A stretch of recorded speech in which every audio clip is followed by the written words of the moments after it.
Beribu tahun lalu, Kekaisarian Akkadia di tanah subur Mesopotamia, di antara sungai Tigris dan sungai Eufrat, manusia berada di puncak peradaban masa itu.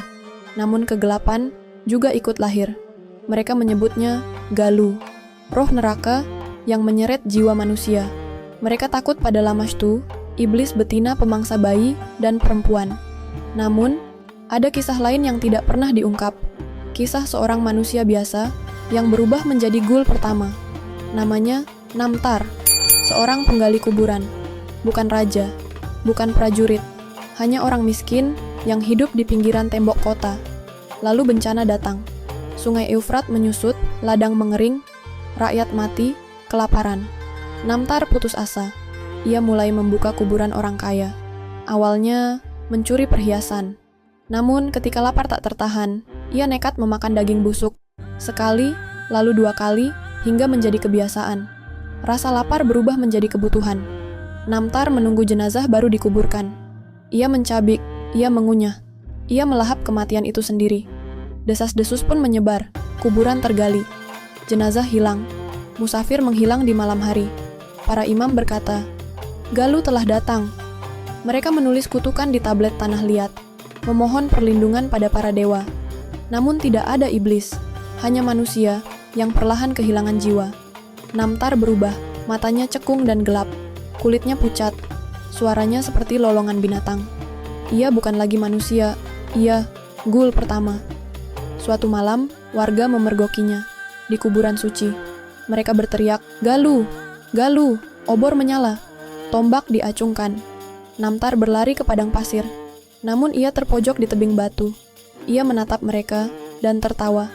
Tawa asing, bukan suara manusia. Mereka mengikat tubuhnya, membakarnya hidup-hidup. Asap hitam naik ke langit. Orang-orang percaya roh jahat telah musnah. Namun, keesokan hari, kuburan kembali tergali. Jenazah kembali hilang. Dan mereka sadar, makhluk itu tidak mati. Orang-orang mengatakan, Ghul hanyalah mitos dari Arab kuno. Namun tablet tanah liat Mesopotamia menyebut nama Galuh. Dan jauh sebelum zaman Arab kuno, di balik reruntuhan Akkadia, tersembunyi kisah seorang manusia yang kelaparan, kehilangan jiwa, menjadi legenda, tetapi hilang dari sejarah dunia. Sejak malam itu, setiap musafir yang hilang di padang tandus, setiap kuburan yang terbongkar tanpa jejak, selalu dikaitkan dengan satu nama, Ghul, makhluk pemangsa manusia, yang pertama dan yang abadi.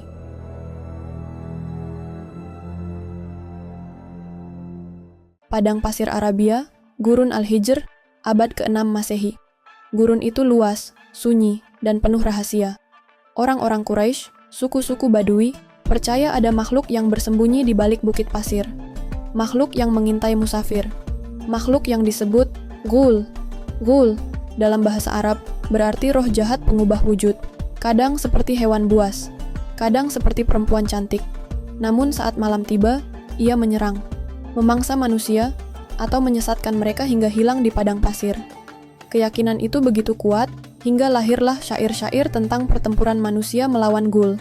Dan dari sinilah muncul nama yang melegenda, Ta'abbata Syarrah, seorang penyair sekaligus pengembara gurun, dikenal berani, namun juga misterius. Orang-orang berkata, ia pernah berhadapan dengan Ghul dan hidup untuk menceritakannya. Dalam salah satu syairnya, ia menulis bahwa suatu malam ia berjalan seorang diri. Langkah kakinya berat di atas pasir. Angin dingin menyapu padang tandus. Dan dari kejauhan, ia melihat sosok perempuan.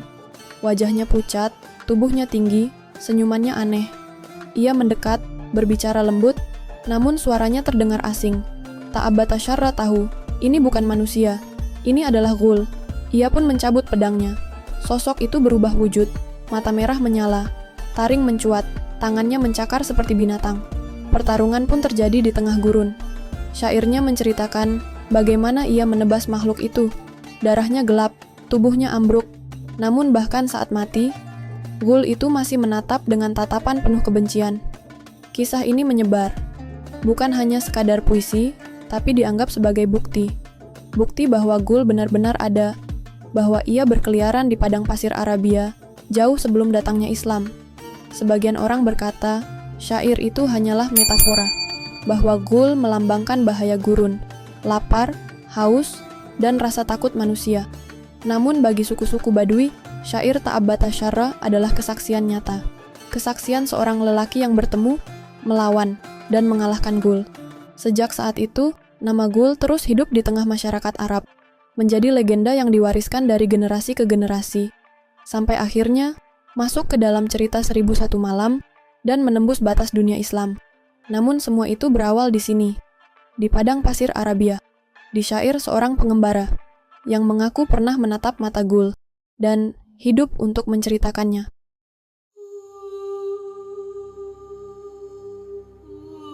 Abad ke-7 Masehi, dunia Arab berubah.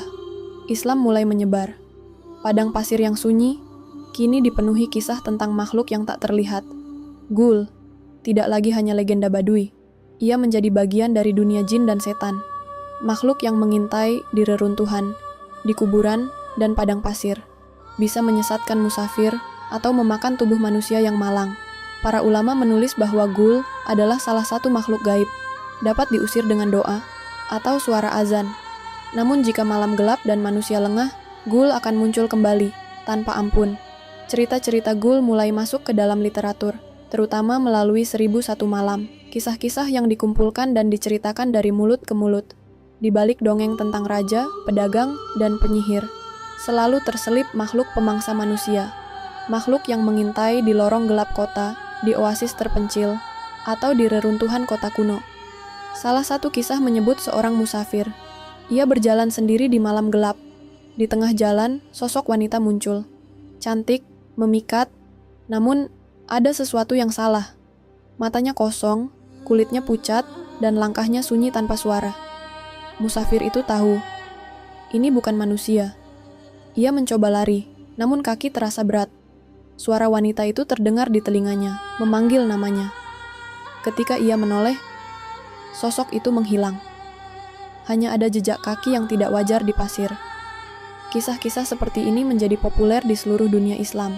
Dari Mesir hingga Persia, dari Suriah hingga ke seluruh jazirah Arab, ghoul menjadi bagian dari budaya rakyat. Bukan hanya monster, tetapi simbol bahaya, keserakahan, dan dosa manusia. Orang-orang mulai menulis aturan untuk menghindari ghoul. Jangan berjalan sendiri di malam hari. Jangan menginjak kuburan. Selalu membaca doa sebelum tidur. Legenda itu menjadi peringatan yang hidup dari generasi ke generasi. Meski waktu berjalan dan kota-kota berkembang, ghoul tetap ada dalam cerita. Bukan hanya mitos, tetapi bayangan yang terus mengintai di lorong gelap, di oasis yang sunyi, dan di reruntuhan yang ditinggalkan manusia. Sejak abad ke-7, ghoul bukan lagi sekadar makhluk gurun. Ia menjadi bagian dari dunia jin, bagian dari cerita rakyat, dan akhirnya masuk ke dalam 1001 Malam. Di sana ia hidup kembali, mengintai setiap musafir yang lengah, menjadi legenda yang tak pernah mati. Dan dari sinilah, ghoul mulai dikenal oleh seluruh dunia Islam, menjadi ikon horor, misteri, dan peringatan.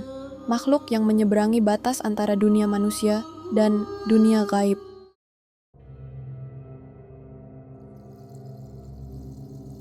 Abad ke-13 Masehi, Islam telah menyebar jauh ke Afrika Utara, dari Kairo hingga Marrakesh, dari gurun Sahara hingga pesisir Maghrib.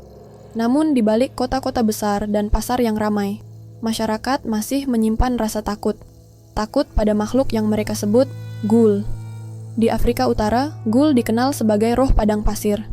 Ia bersembunyi di oasis yang sepi atau di jalur kafilah yang jarang dilewati. Terkadang ia muncul sebagai hewan, seekor unta atau anjing. Namun ketika malam gelap, ia menjelma menjadi sosok mengerikan. Para musafir bercerita tentang kafilah yang hilang tanpa jejak, tentang jejak kaki yang berakhir di tengah gurun, tentang suara-suara asing yang menyesatkan mereka. Dan ketika fajar tiba, hanya ditemukan sisa tulang belulang di pasir. Seorang sejarawan Arab dari abad pertengahan menulis, ghoul akan menggiring musafir jauh dari jalannya. Ia menampakkan wujud manusia, namun matanya kosong, dan kulitnya pucat. Legenda ini semakin kuat karena gurun Sahara sendiri adalah tempat berbahaya. Panas yang membakar, malam yang menusuk tulang, dan binatang buas yang selalu mengintai.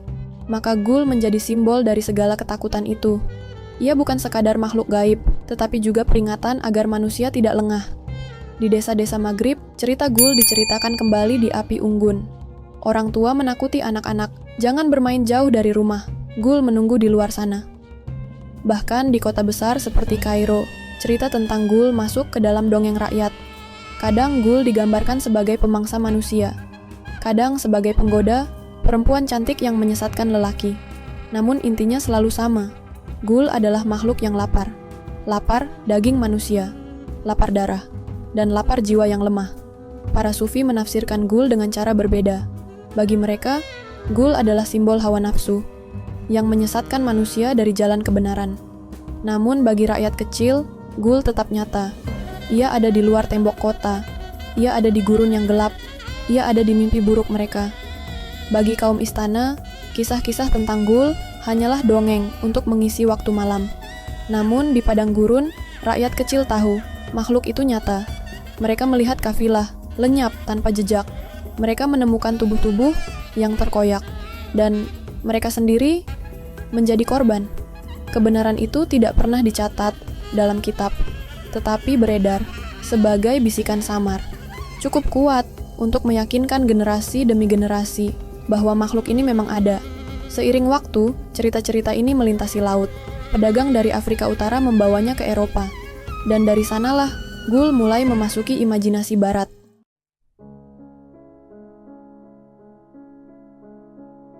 Di Eropa abad pertengahan yang suram, di antara kabut pekuburan dan lonceng gereja yang berdentang pelan, kisah tentang makhluk pemakan mayat perlahan muncul kembali.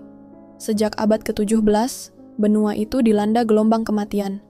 Wabah pes membantai jutaan jiwa. Kuburan massal digali dengan dangkal dan terburu-buru, tanpa doa, tanpa tanda.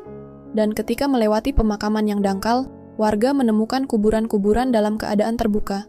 Tanah yang bergeser, seolah digali dari dalam, peti kayu yang terbelah, dan isinya tersingkap. Tubuh-tubuh yang seharusnya membusuk dengan tenang, malah hancur dengan cara yang tak wajar. Lengan-lengan lenyap, perut tercabik, daging tersayat tak beraturan, hingga tulang-tulangnya menonjol keluar. Jelas, tubuh-tubuh itu telah dimakan.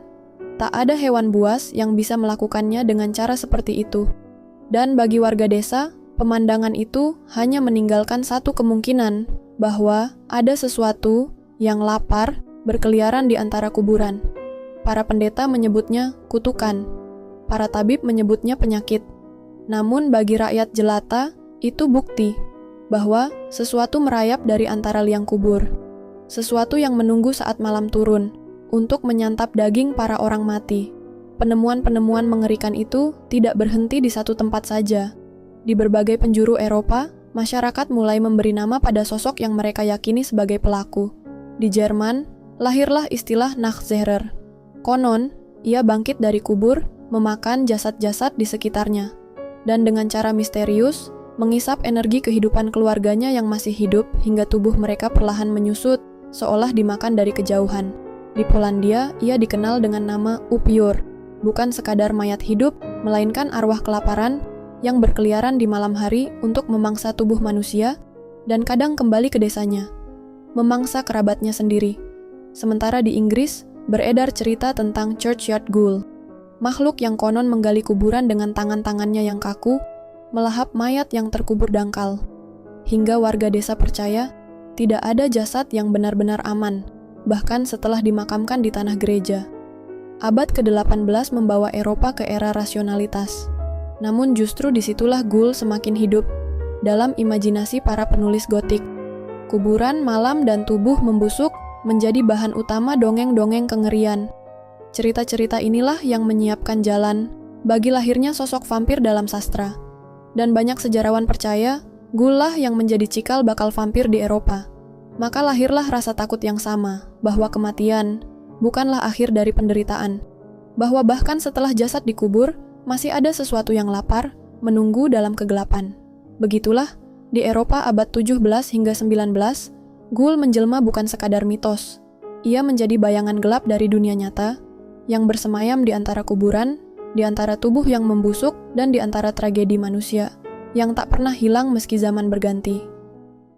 When the springtime comes gentle and easy, when the wildflowers are scattered o'er the plain. Ketika kolonis Eropa pertama kali menjejakkan kaki di Amerika, mereka tidak hanya membawa senjata dan harapan, tetapi juga kutukan dari dunia lama, tentang kuburan yang terganggu dan makhluk yang memakan daging manusia. Di Jamestown yang merupakan koloni pertama abad ke-17, ketakutan itu menemukan jalannya sendiri. Musim dingin yang panjang, kelaparan yang mengerikan, memaksa para pendatang menggali kuburan sesama mereka. Tulang belulang dengan bekas potongan ditemukan oleh arkeolog modern, bukti pahit bahwa kanibalisme terjadi di koloni pertama Amerika. Bagi para kolonis, itu tragedi. Namun bagi penduduk asli di sekitarnya, kisah itu terdengar seperti pengulangan legenda lama.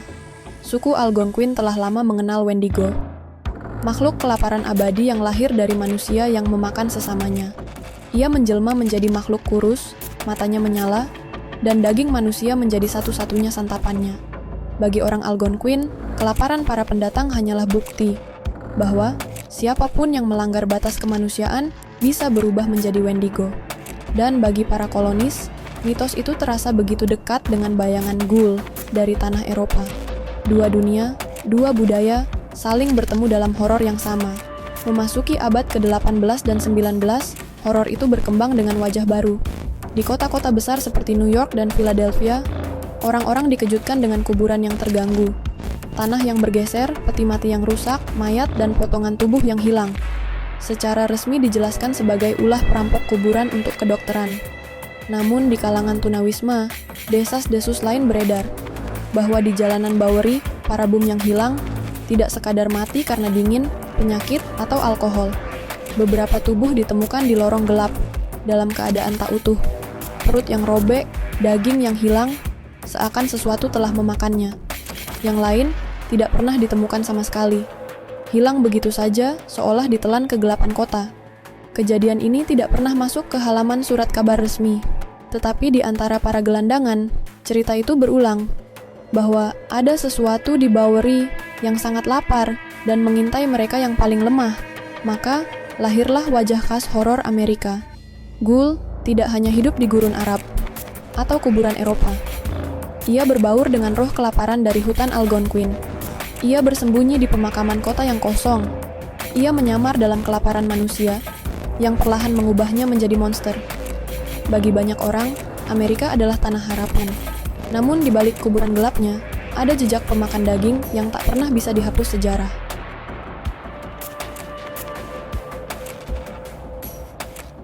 Sejak awal peradaban di Mesopotamia, orang-orang sudah mencatat makhluk lapar yang berkeliaran di kuburan dangkal.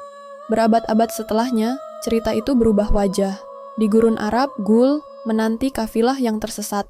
Di Eropa, kuburan-kuburan terbuka setelah wabah menyisakan tubuh-tubuh yang dimakan olehnya. Di Amerika, dari koloni pertama di Jamestown, Virginia, hingga zaman modern di kuburan dan Bowery Boom. Kejadian yang masih menyisakan pertanyaan. Namun, di balik semua kisah itu, ada satu benang merah yang tak pernah lepas, bahwa ghoul lahir dari tragedi. Bayangkan seseorang yang terjebak dalam kelaparan panjang, perang yang tak berkesudahan, atau wabah yang merenggut segalanya. Ketika tubuh menolak mati dan jiwa menolak menyerah, kadang manusia melakukan hal yang tak pernah terpikirkan. Mereka memakan sesamanya, dan dalam kepercayaan lama, siapapun yang melanggar batas itu tidak akan pernah kembali sama. Ia tidak lagi sepenuhnya manusia, tetapi juga bukan roh. Ia menjadi sesuatu di tengah-tengah, terkutuk untuk selamanya mencari daging manusia, bahkan setelah tubuhnya sendiri terkubur di tanah. Itulah tragedi abadi yang diceritakan ulang dari generasi ke generasi. Ghoul bukan hanya makhluk gaib yang bangkit dari kuburan, tapi juga cermin manusia yang kalah oleh rasa lapar. Ia lahir setiap kali peradaban runtuh, setiap kali manusia dipaksa memilih antara bertahan hidup atau menjaga kemanusiaan. Maka jangan heran jika kisahnya tak pernah hilang. Dari Mesopotamia kuno, ke gurun pasir, ke desa-desa Eropa, hingga kota modern dengan lampu terang, ghoul akan tetap ada. Kita tahu tragedi itu bisa terulang kapan saja, selama dunia masih mengalami kelaparan, perang, dan kehancuran. Bayangan ghoul tidak akan pernah benar-benar mati, dan mungkin itulah ketakutan paling tua yang manusia miliki, bahwa di saat segalanya runtuh, siapapun dari kita bisa berubah menjadi monster.